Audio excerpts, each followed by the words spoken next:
বন্যা পরিস্থিতি দেখা দিয়েছে ভারতের বিহার ও ঝাড়খণ্ডে।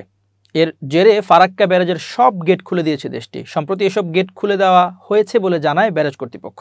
এতে বাংলাদেশের বেশ কয়েকটি জেলায় বন্যার আশঙ্কা দেখা দিয়েছে। ভারতীয় সংবাদ মাধ্যম নিউজ 18 এর এক প্রতিবেদন থেকে এ তথ্য জানা যায়।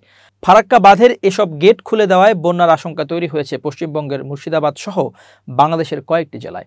বাংলাদেশের রাজশাহী, চাঁপাইনবাবগঞ্জ, পাবনা, সিরাজগঞ্জ, কুষ্টিয়া, রাজবাড়ী ও মানিকগঞ্জ সহ আশেপাশের জেলাগুলো প্লাবিত হবে বলে আশঙ্কা করা হচ্ছে।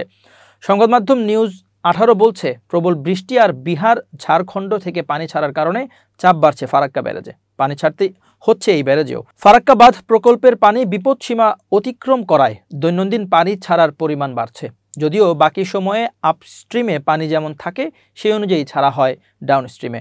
গঙ্গার পানির স্তর বৃদ্ধি পাওয়ায় 11 লাখ কিউসেক পানি ছাড়া হয়েছে। ফারাক্কা বাঁধ প্রকল্পের একটি সূত্রের বরাতে সংবাদ মাধ্যম নিউজ 18 বলছে, বিহার ও ঝাড়খণ্ডে বিপুল পরিমাণ বৃষ্টি হওয়ায় এবং ফারাক্কা বাঁধ প্রকল্পের পানির স্তর বৃদ্ধি পাওয়ায় সব গেট খুলে দেওয়া হয়েছে।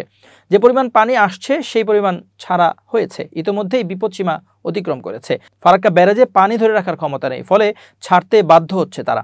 পানি না ছাড়া হলে ফারাক্কা ব্যারাজ ক্ষতিগ্রস্ত হওয়ার আশঙ্কা রয়েছে। এই পানি ছাড়ার ফলে গঙ্গা থেকে বিভিন্ন গ্রাম ও মাঠে পানি প্রবেশ করছে বলে নিউজ 18 এর প্রতিবেদনে বলা হয়। এতে আরও বলা হয়, প্লাবনের আশঙ্কা করছেন মুর্শিদাবাদের মানুষ।